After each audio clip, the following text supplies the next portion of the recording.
बीजापुर के सिलगेर में चल रहा आंदोलन चरणबद्ध तौर पर चलेगा। आदिवासियों की तरफ से मूलवासी बचाओ संगठन ने पत्र जारी कर कांग्रेस के जनप्रतिनिधियों पर आदिवासियों को धमकाने का आरोप लगाया है और आंदोलन वापस लेने के लिए अनावश्यक दबाव बनाने की बात कही है।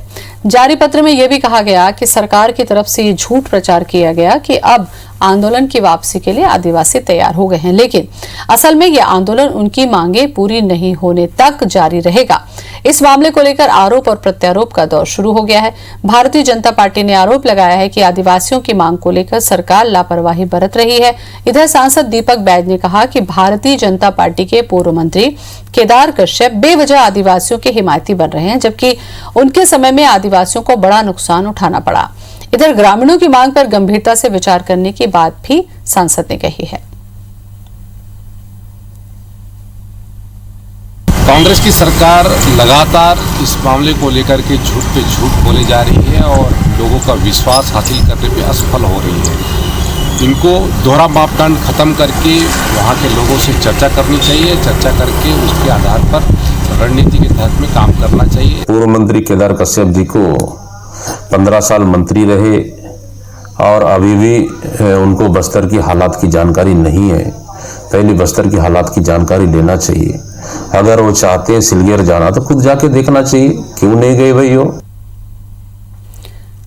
और इसी खबर पर ज्यादा जानकारी के लिए हमारे साथ जुड़ रहे हैं हमारे जगदलपुर संवाददाता नरेश मिश्र। नरेश, आखिर सिलगेर पर कब तक सियासत चलती रहेगी और ये कैसे साबित होगा कि आखिर आदिवासियों का हितैषी है कौन?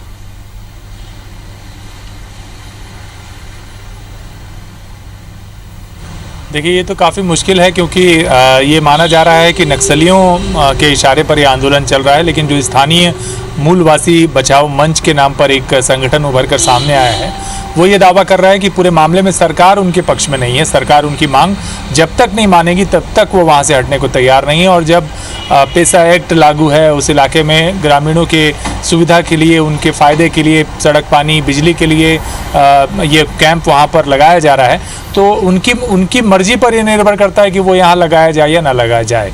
वो इसके लिए रजामंद नहीं है, तो इस बात पर वो अड़े हुए हैं। और कहीं ना कहीं पुलिस से लेकर सरकार ये मान के चल रही है कि इसके पीछे नक्सलियों का इशारा है, क्योंकि कैंप लगने से सबसे ज़्यादा नुकसान नक्सलियों को होने वाला है। इसलिए इतनी आसानी से इस पूरे मामले पर राजनीति खत्म होती दिखाई नहीं दे रही है।